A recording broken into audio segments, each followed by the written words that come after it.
रिपु sir English classes में आपका पुनः स्वागत है। आज के इस वीडियो में मैं ग्रामर का एक नया चैप्टर है जिसका नाम है क्लॉज। इस क्लॉज के पार्ट 1 को लेकर के हम आए हैं। इसको देखेंगे।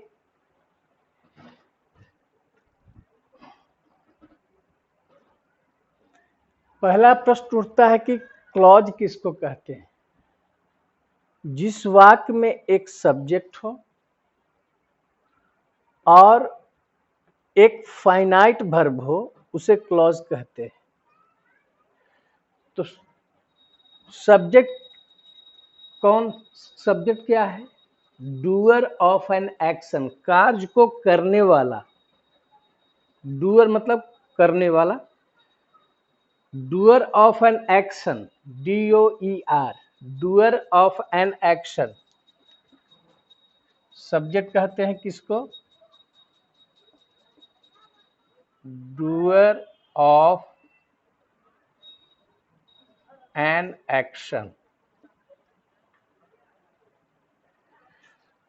जो कार्य को करने वाला होता है उसको हम सब्जेक्ट कहते हैं। तो क्लॉज में क्या चाहिए? एक सब्जेक्ट होनी चाहिए और एक फाइनाइट वर्ब होना चाहिए, तब उस वाक्य को हम एक क्लॉज कहते हैं। वाक्य में सब्जेक्ट के अनुसार जिस वर्ब का प्रयोग किया गया हो वह वर्ब फाइनाइट वर्ब है। तो इसका मतलब कि क्लॉज किसको कहते हैं? जिस वाक्य में एक सब्जेक्ट हो और एक फाइनाइट वर्ब हो। तो हम सब्जेक्ट और फाइनाइट वर्ब पर विचार करेंगे ताकि क्लॉज का डेफिनेशन क्लियर हो जाए। सब्जेक्ट किसको कहा गया?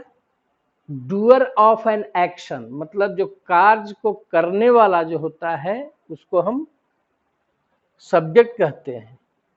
और फाइनाइट वर्ब किसको कहते हैं? जो वाक्य में सब्जेक्ट के अनुसार वर्ब आए, जो सब्जेक्ट के द्वारा शासित हो। जैसे ही वांट्स टू प्ले, तो वांट्स क्यों आया? क्योंकि ही सब्जेक्ट है, ही के अनुसार आया वांट्स, इसलिए यहाँ वांट्स जो है एक फाइनाइट वर्ब है। ही वांट्स टू प्ले, यह एक क्लॉज हुआ। तो क्लॉज के लिए क्या जरूरी है? एक सब्जेक्ट और एक फाइनाइट वर्ब, तब उसको हम क्लॉज कहेंगे। लगता है कि आप ठीक से नहीं समझ सके, तो हम एक एग्जाम्पल के द्वारा उसको समझाने का प्रयास करते हैं।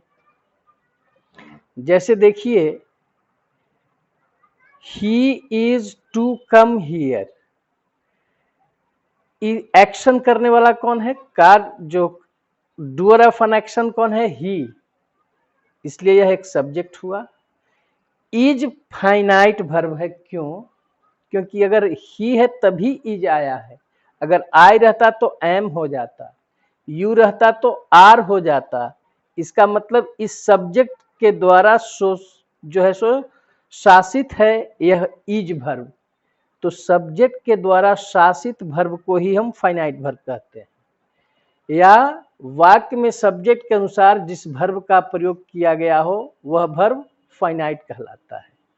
तो ही आपका इसमें सब्जेक्ट हो गया, जो डूअर ऑफ एन एक्शन है। और इज सब्जेक्ट के वजह से इज लगा है, मतलब सब्जेक्ट के द्वारा शासित है, सब्जेक्ट के अधीन है, तो इस वर्ब को हम फाइनाइट वर्ब कहेंगे। अब इस तीसरा नोट देखिए क्या कहा जा रहा है। वाक्य में सब्जेक्ट के अनुसार जिस वर्ब का प्रयोग नहीं किया गया वह वर्ब नॉन फाइनाइट कहलाता है। जैसे he is to come here, तो यहाँ टू कम जो है इसका जो टू प्लस V1 रूप में आना, जिसको इन्फिनिटिव कहते हैं, यह इस बात पर निर्भर नहीं करता है कि वह सब्जेक्ट ही के वजह से आया है। यहाँ यू आर भी रहता तो टू कम होता, आई एम भी रहता तो टू कम होता। इसका मतलब यहाँ टू कम जो आया है यह सब्जेक्ट के अधीन नहीं है, बिल्कुल स्वतंत्र है। तो वाक्य में सब्जेक्ट के अनुसार जिस वर्ब का प्रयोग नहीं किया गया हो तो इसका मतलब वह स्वतंत्र है वर्ब है, तो वह वर्ब नॉन फाइनाइट कहलाता है। तो टू कम यहाँ पर जो है सो नॉन फाइनाइट हो गया, जिस इन्फिनिटिव रूप में आया है टू प्लस V1, अर्थात यह वर्ब नॉन फाइनाइट है क्योंकि यह सब्जेक्ट के अधीन नहीं है बल्कि स्वतंत्र है।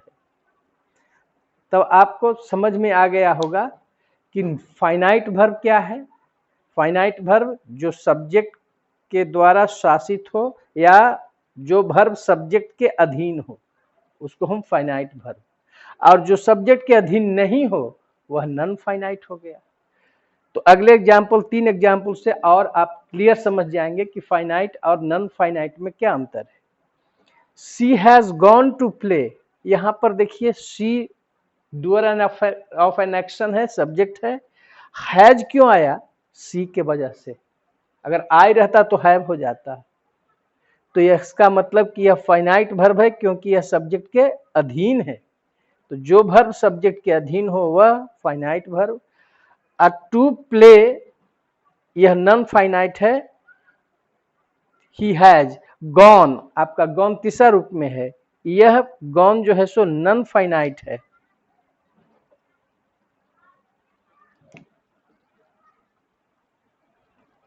नॉन फाइनाइट V3 रूप में है, जो बिल्कुल स्वतंत्र है, सब्जेक्ट के अधीन नहीं होता है, सब्जेक्ट के द्वारा शासित नहीं होता है, उसको हम नॉन फाइनाइट वर्ब कहते हैं। तीसरा में देखिए he is learning English,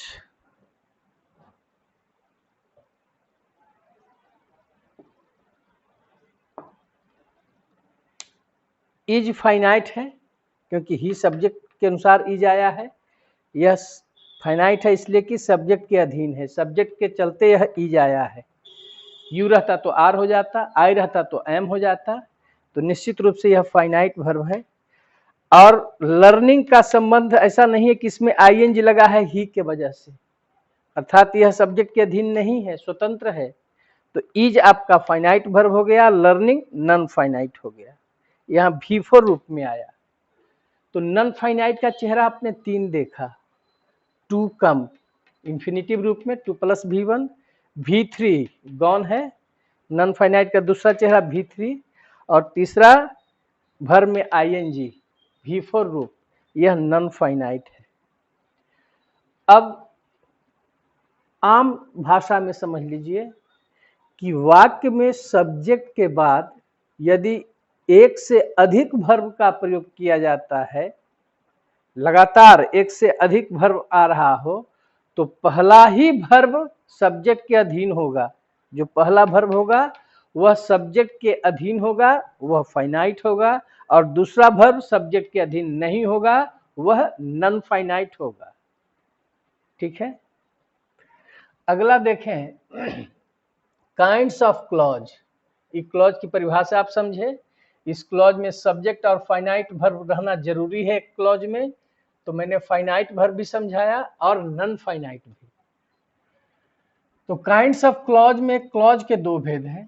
principal clause, जिसको आप पीसी से भी संबोधित कर सकते हैं, यह एक स्वतंत्र वाक्य है जो किसी पर डिपेंडेंट नहीं रहता है, किसी पर आश्रित नहीं रहता है, यह एक स्वतंत्र वाक्य है। दूसरा है सबऑर्डिनेट क्लॉज, जिसको आप एससी से भी आप संबोधित कर सकते हैं। यह एक ऐसा वाक्य है जो पीसी पर, मतलब प्रिंसिपल क्लॉज पर, पीसी पर आश्रित रहता है, इसीलिए सबऑर्डिनेट क्लॉज को डिपेंडेंट क्लॉज भी कहते हैं। डिपेंडेंट मतलब आश्रित, डिपेंडेंट। और प्रिंसिपल क्लॉज जो स्वतंत्र होता है, इसको हम इंडिपेंडेंट क्लॉज भी कह सकते हैं। ठीक है, एग्जाम्पल देखिए, he told me that he was busy yesterday. उसने मुझसे कहा, यह एक बिल्कुल स्वतंत्र है, वह मुझसे कहा। क्या कहा, यह इस वाक्य पर आश्रित हो जाएगा। यह जो वाक्य जो आएगा इसके बाद वह पीसी पर आश्रित, यह आश्रित रहेगा। आश्रित होगा पीसी पर। तो he told me that he was busy yesterday. तो देखिए बीच में कनेक्टर आया है दैट, और कनेक्टर के साथ जो भी वाक्य आएंगे वह सबऑर्डिनेट क्लॉज होगा, और वह सबऑर्डिनेट क्लॉज पीसी पर आश्रित होगा, क्योंकि उसने मुझसे कहा। अब वह मुझसे कह रहा है कि किसी पर आश्रित नहीं है। अब क्या कहा, वह वाक्य आश्रित वाक्य हो जाएगा। मतलब that he was busy yesterday, यह जो बात कहा यह आश्रित वाक्य हो गया, मतलब सबऑर्डिनेट क्लॉज हो गया। यह आश्रित हो गया आपका पीसी पर, मतलब प्रिंसिपल क्लॉज पर। तो कनेक्टर के साथ जो भी वाक्य आवेंगे, जो दो वाक्य को जोड़ने का काम करेंगे, तो कनेक्टर के साथ जो भी वाक्य आवेंगे वह सबऑर्डिनेट क्लॉज या डिपेंडेंट क्लॉज होगा, वह आश्रित वाक्य होगा। ठीक है। अब kinds of subordinate clause. Subordinate clause के तीन भेद हैं। पहला है आपका नाउन क्लॉज, दूसरा है आपका एडजेक्टिव क्लॉज, और तीसरा है आपका adverb clause.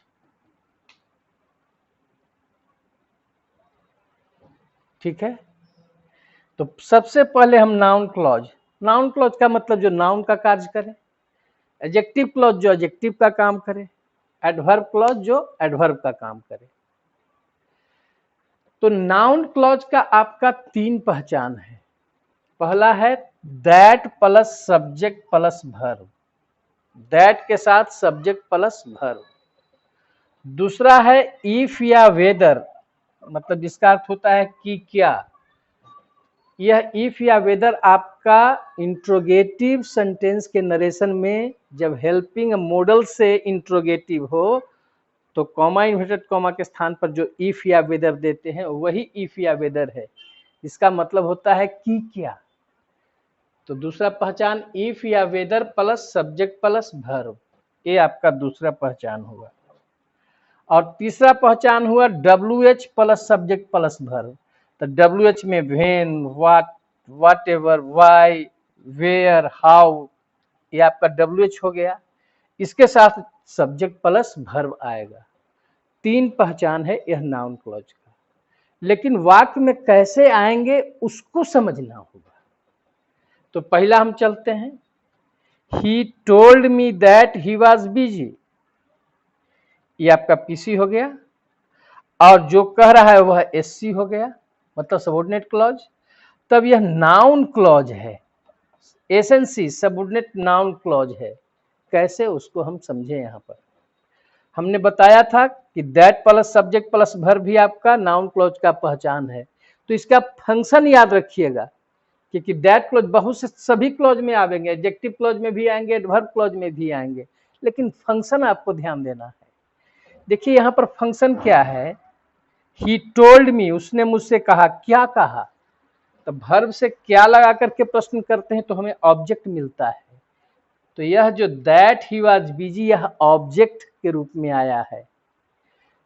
Object to the verb told, इस टोल्ड वर्ब का जो है सो ये ऑब्जेक्ट बन के आया है। ठीक है। तो नाउन क्लॉज में पहला पहचान देखे, that plus subject plus verb किस रूप में आया, वर्ब का ऑब्जेक्ट बन करके। तो जिस वर्ब का ऑब्जेक्ट हो तो उस वर्ब को हम ट्रांजिटिव वर्ब कहते हैं। तो हम ये भी कह सकते हैं कि ट्रांजिटिव वर्ब का ऑब्जेक्ट बन करके। टोल्ड का यदि यहाँ पर यह ऑब्जेक्ट ही आ रहा है तो यह कौन सा वर्ब हुआ, ट्रांजिटिव वर्ब।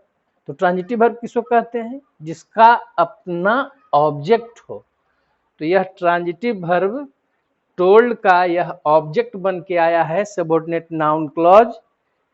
एसएनसी मतलब, एस मतलब सबऑर्डिनेट, एन मतलब नाउन, सी मतलब क्लॉज। तो यह सबऑर्डिनेट नाउन क्लॉज है, that plus subject plus verb.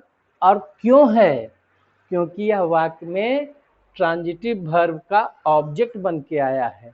तो इसको ध्यान देंगे कि यह क्या इसका फंक्शन हुआ, that he was busy, object to the verb told, मतलब टोल्ड वर्ब का ऑब्जेक्ट बन के आया है। टोल्ड वर्ब ट्रांजिटिव की इनट्रांजिटिव, जिसका अपना ऑब्जेक्ट हो। Transitive verb. दूसरा एग्जाम्पल देखिए, दैट ही वाज पुअर, यही पहचान है, that plus subject plus verb. That he was poor is known to me. अब यहां देखिए यह किस रूप में आया है, सब्जेक्ट के रूप में आया है, इज वर्ब का, इज का बन करके। जैसे दैट ही वाज पुअर, तो दैट वाक्य शुरू में ही आ रहा है, तो शुरू में आने पर इसका अर्थ हो जाता है जैसा कि। और यहाँ पर ट्रांजिटिव वर्ब का ऑब्जेक्ट जब बन के आता है तो इसका अर्थ हो जाता है कि, उसने मुझसे कहा कि। और शुरू में सब्जेक्ट के रूप में आ रहा है, क्योंकि देखिए इज मेन वर्ब है, तो मेन वर्ब का यह क्या बन के आ रहा है, शुरू में आ रहा है, सब्जेक्ट बन के आ रहा है। तो यहाँ पर जैसा कि के अर्थ में यह सबऑर्डिनेट नाउन क्लॉज हुआ, यह पीसी हुआ, और सबऑर्डिनेट नाउन क्लॉज क्या बन के आ रहा है, subject to the verb is, यह सब्जेक्ट बन के आ रहा है इज का। ठीक है। अब ये डबल भी आ सकता था, जैसे that he is poor and that he is honest, double हो गया, दो बार ला रहे हैं, that he is poor and that he is honest. तो एंड से जुट करके दो क्लॉज आता है, दो क्लॉज आ रहा है, तब यहां इज नहीं रहेगा बल्कि आर हो जाएगा। इसका मतलब आर, यह जो वर्ब हुआ किसके वजह से, अपने सब्जेक्ट के वजह से। तो अगर सब्जेक्ट सिंगुलर है तो वर्ब भी सिंगुलर, सब्जेक्ट प्लुरल है तो वर्ब भी प्लुरल। तो यहाँ पर निश्चित हो गया कि यह जो है दैट ही वाज पुअर, यह वाक्य में सब्जेक्ट के रूप में है, किस मेन वर्ब का, इज मेन वर्ब का। और कुछ इसमें एग्जाम्पल देखें।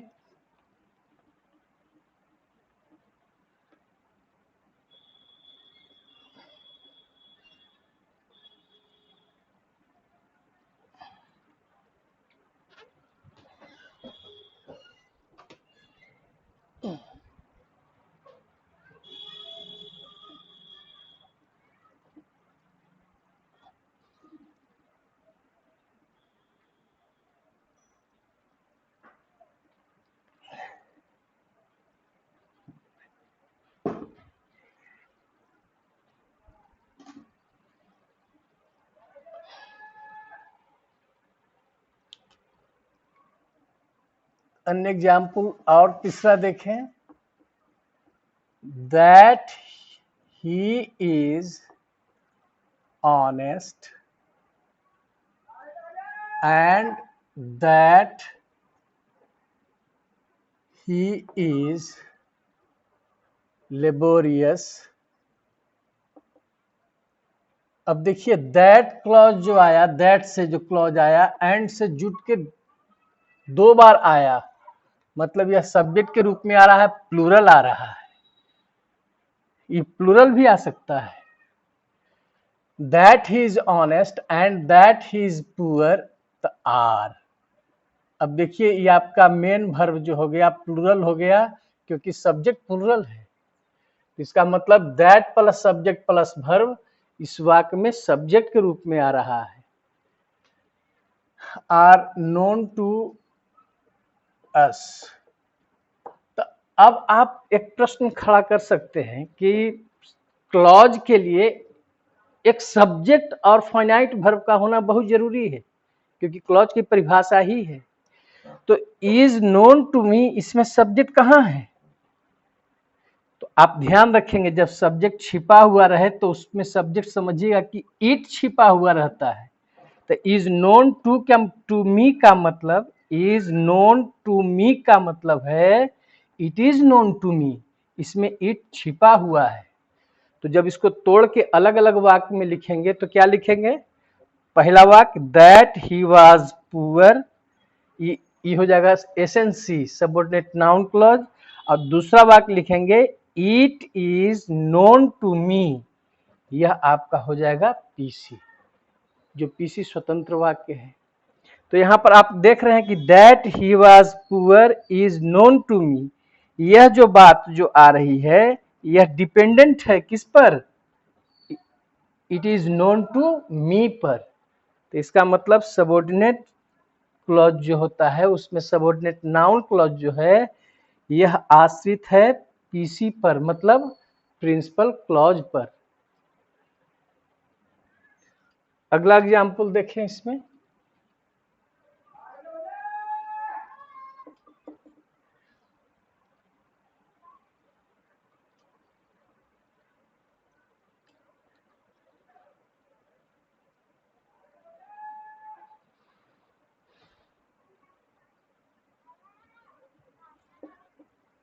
it is true that he is honest।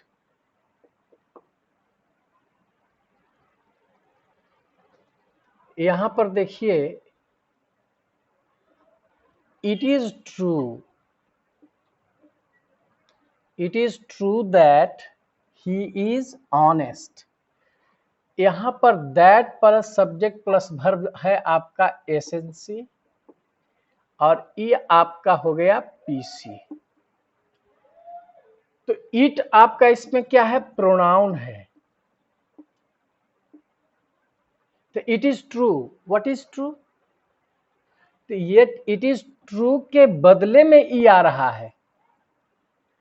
It is true के बदले में मतलब इट इज ट्रू के बात को यहां पर विस्तार से बता रहा है। तो यहां पर प्रोनाउन है इट आपका, तो हम इसको कहेंगे in apposition to the pronoun it. In apposition to का मतलब क्या होता है, के बदले में आना। के बदले में आना का मतलब कि उसके बारे में विस्तार से बताना। अब कहेगा it is true, what is true, तो इट इज ट्रू के बात को वह विस्तार से बता रहा है। तो इट आपका क्या है, आपका प्रोनाउन है, इसलिए इस फंक्शन को हम लिखते हैं in apposition to the pronoun it. तो in apposition to the pronoun it का मतलब हुआ कि इस वाक्य को जो है सो विस्तार से इसी के बारे में विस्तार से यह बताता है। तो यहाँ पर आप that plus subject plus verb का तीसरा आपने देखा। पहला आपने क्या देखा, object to the verb, object to the verb. दूसरा क्या देखा, सब्जेक्ट टू द वर्ब। और तीसरा क्या देखा, इन एपोजिशन टू द प्रोनाउन। जो भी प्रोनाउन यहां पर आया है, प्रोनाउन आया, तो इन एपोजिशन टू मतलब कि to the pronoun, in apposition to the pronoun का मतलब हुआ कि किसी प्रोनाउन के बदले में आया, उसके बारे में पूर्ण रूप से विस्तृत रूप से जानकारी दी। तो in apposition to the pronoun का मतलब होता है यही कि प्रोनाउन के बारे में उसके बारे में विस्तार रूप से बताना होता है। तो यह आपका that plus subject plus verb का यह तीसरा फंक्शन था। पहला function object to the verb, subject to the verb, और तीसरा हुआ in apposition to the pronoun. ठीक है, अगला देखें,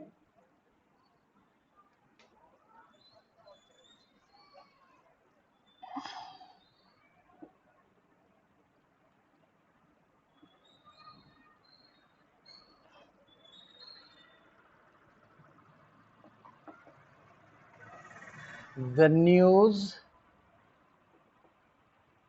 that he failed again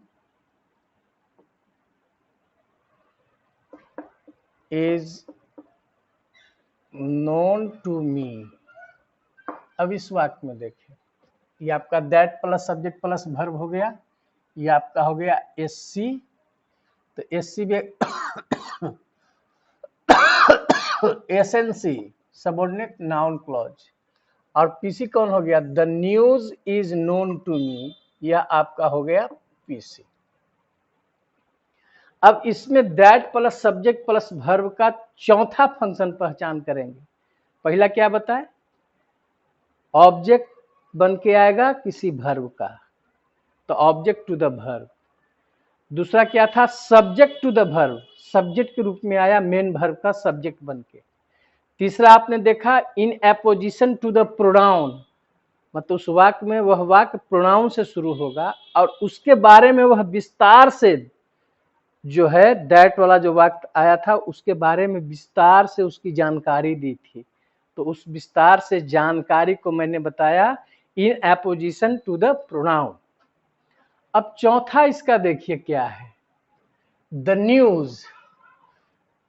the news, उसके बाद तुरंत आ गया कि न्यूज क्या, तो यह न्यूज आपका क्या है, नाउन है। और इसके पहले इट क्या था, प्रोनाउन था। तो ये नाउन के बदले में ही यह तो वाक्य आया, द न्यूज क्या, दैट ही फेल्ड अगेन, वह पुनः फेल कर गया। यह न्यूज के बारे में विस्तार से बता रहा है। तो जब प्रोनाउन को विस्तार से बताता था तो क्या लिखते थे, इन एपोजिशन टू द प्रोनाउन, ठीक है। लेकिन जब नाउन के बारे में विस्तार से यह बताएगा तो इस फंक्शन को कहेंगे in apposition to the noun. आपका नाउन कौन है, द न्यूज, मतलब यह द न्यूज जो नाउन है, इस न्यूज के बारे में यह कंप्लीट इंफॉर्मेशन दे रहा है, ठीक है। तो यह दैट का जो प्रयोग हुआ चौथा फंक्शन था। पहला function object to the verb, दूसरा function subject to the verb, तीसरा function in apposition to the pronoun, वह प्रोनाउन से वाक्य शुरू होता था। और चौथा फंक्शन देखे in apposition to the noun, जिसे नाउन क्या हुआ, द न्यूज। अब ऐसे भी रह सकता है, the rumour that he failed again is known to me. तो द र्यूमर, र्यूमर मीन्स अफवाह, तो अफवाह क्या है, नाउन है, ठीक है। तो यह आपका था, चार फंक्शन था किसका, noun clause that plus subject plus verb से शुरू हुआ था, ठीक है। अब देखिए इफ या वेदर, उसका एक ही प्रयोग है, वह हमेशा ऑब्जेक्ट के रूप में आएगा। जैसे ही आस्क्ड मी इफ या वेदर, इफ या वेदर का मतलब याद रखेंगे कि क्या, इफ या वेदर ही पास्ड। तो देखिए आपका मेन यह पीसी आपका है, इफ के साथ जो वाक्य आया ये हो गया एसएनसी। इफ या वेदर दूसरा पहचान है, इसका मतलब होता है कि क्या, यह एसएनसी क्या बन के आया, आस्क्ड वर्ब, यह जो वर्ब है आस्क्ड, इस वर्ब का यह ऑब्जेक्ट बन के आया। उसने मुझसे पूछा, क्या पूछा, वर्ब से क्या या किसे लगा करके प्रश्न करते हैं, क्या या किसे लगा करके प्रश्न करते हैं, जिस पर उत्तर गिरता है उसको ऑब्जेक्ट कहा जाता है। तो उसने मुझसे पूछा, क्या पूछा, कि क्या वह पास कर गया। इसका मतलब कि यह जो आस्क्ड वर्ब है, इस वर्ब, ये आस्क्ड वर्ब है, इसका ये ऑब्जेक्ट है, तो इस वर्ब को हम ट्रांजिटिव वर्ब कहेंगे। जिस वर्ब का ऑब्जेक्ट हो उसको हम ट्रांजिटिव कहते हैं। और यह क्या बन के आया, ऑब्जेक्ट बन के आया, ऑब्जेक्ट टू द वर्ब। किस वर्ब का object, asked, object to the verb asked. If या वेदर का सिर्फ यही प्रयोग होता है, वह वाक्य में वर्ब का ऑब्जेक्ट ही बन करके आता है, ठीक है। तो आपने दूसरा पहचान देख लिया, इफ या whether plus subject plus verb.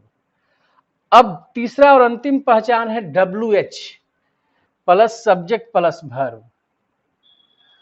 तो WH plus subject plus verb को देखें,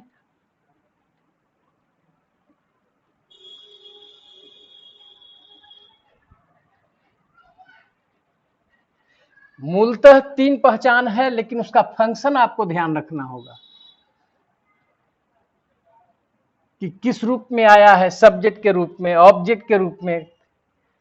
ठीक है, in apposition to the pronoun, in apposition to the noun, किस इतना रूप में, 4 रूप में दैट का प्रयोग आपने देखा था। अब WH plus subject plus verb को देखिए, जो तीसरा पहचान है, what he says is quite wrong. अब देखिए, इज आपका मेन वर्ब है और WH वाला वाक्य जो है आपका एसएनसी है, subordinate noun clause. Is quite wrong, इसका मतलब इस वर्ब के पहले जब तोड़ेंगे तो इट छिपा हुआ है, इट इज क्वाइट रॉन्ग। इसमें जब देखेंगे कि वर्ब के पहले सब्जेक्ट नहीं है तो आप सब्जेक्ट इट को मानना है, तो इसमें इट छिपा हुआ है। यह आपका हो गया PC, WH plus subject plus verb आपका एसएनसी हुआ। अब इस वाक्य को देखिए कि यह वाक्य में किस रूप में आया है। मेन वर्ब का यह सब्जेक्ट बन के आया है, यह सब्जेक्ट बन के आया है मेन वर्ब इज का। अगर हम एग्जाम्पल देते हैं, what he says and what he does, अब इज लिखेंगे कि यार यदि 2 क्लॉज एंड से जुड़ के आए हों, 2 क्लॉज, तो वह सब्जेक्ट प्लुरल माना जाता है, तो वर्ब भी क्या होगा, प्लुरल। आर डिफरेंट, तो आर डिफरेंट मतलब इसमें अगर तोड़ेंगे तो आप इसको दे आर डिफरेंट, क्योंकि बहुवचन है, दे आर डिफरेंट। तो what he says and what he does, यह जो है सो आपका सब्जेक्ट है। प्लुरल रहने पर इट का प्लुरल क्या हो जाता है, दे हो जाता है, इसलिए यहां पर दे छिपा हुआ है, दे आर डिफरेंट। जो वह कहता है और जो वह करता है डिफरेंट है, मतलब कथनी और करनी में अंतर है। तो ये सब्जेक्ट आप यहां पर सब्जेक्ट के रूप में है, क्योंकि इसी सब्जेक्ट का यह क्या बन के आ रहा है, यह सब्जेक्ट है, यह वर्ब आर का यह सब्जेक्ट बन के आ रहा है। तो हम क्या लिखेंगे, ये आपका हो गया SNC और subject to the verb are. इतना इस बात को लिखना पड़ता है, तो यहां पर क्या लिखेंगे, subject to the verb is. तो आपने WH plus subject plus verb का पहला प्रयोग देखा, क्या देखा, वह वाक्य में किस रूप में आया, सब्जेक्ट के रूप में आया है। दूसरा प्रयोग देखें, ही आस्क्ड मी व्हाई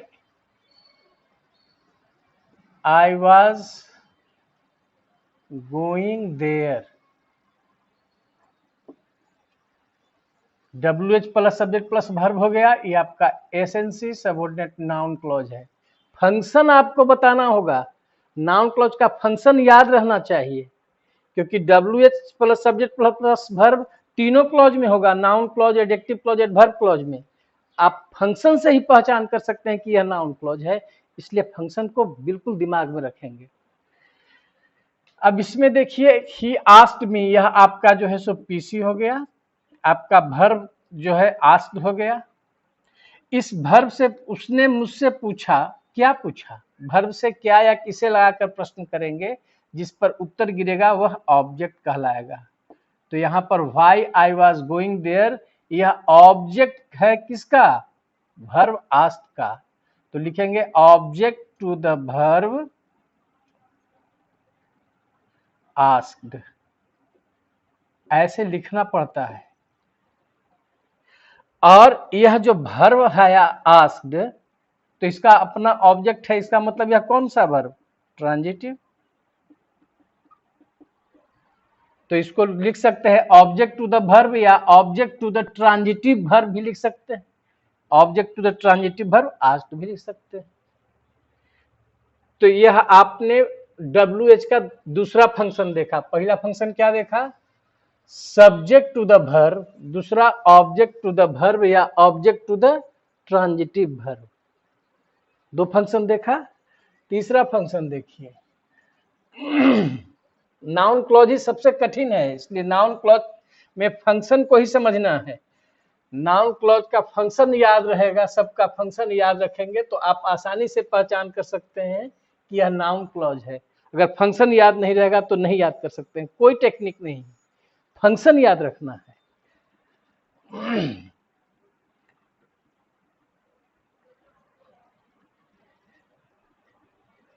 चूंकि यह CBSE में पढ़ना है, क्लॉज पढ़ना है, इसलिए मैं इसको पढ़ा रहा हूँ। यह कंपटीशन में नहीं पढ़ना है, न 12 में पढ़ना है। यह CBSE के स्टूडेंट्स जो है 9, 10, 11, 12 उनको पढ़ना है, इसलिए उनके लिए हम यह क्लॉज पढ़ा रहे हैं। अब अगला एग्जाम्पल देखिए, I don't agree with what he said.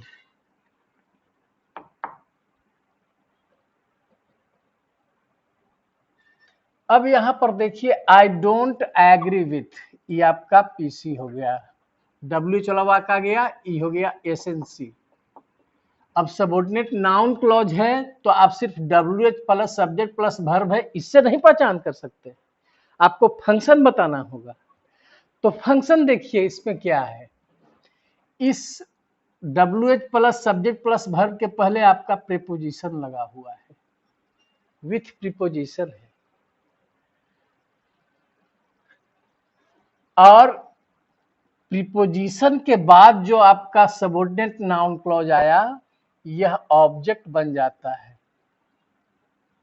Object to the preposition, object to the preposition with, ऐसा लिखना होगा।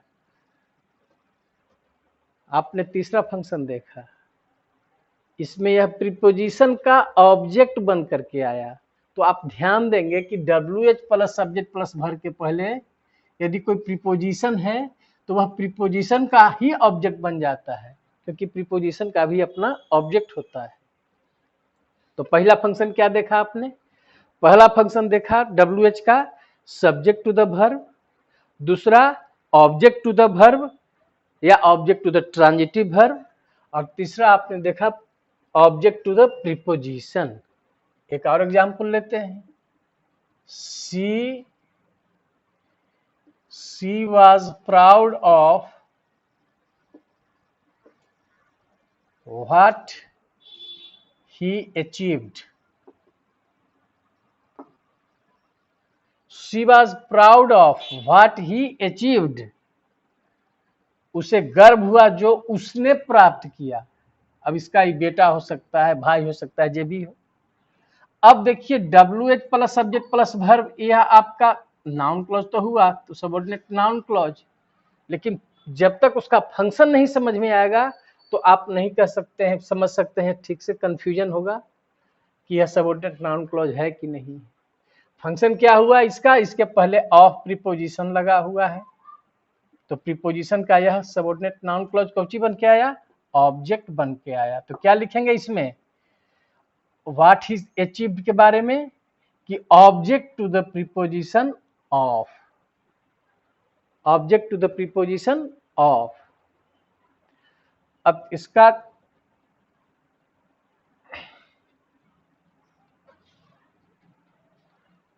अगला फंक्शन देखें, this is what he said.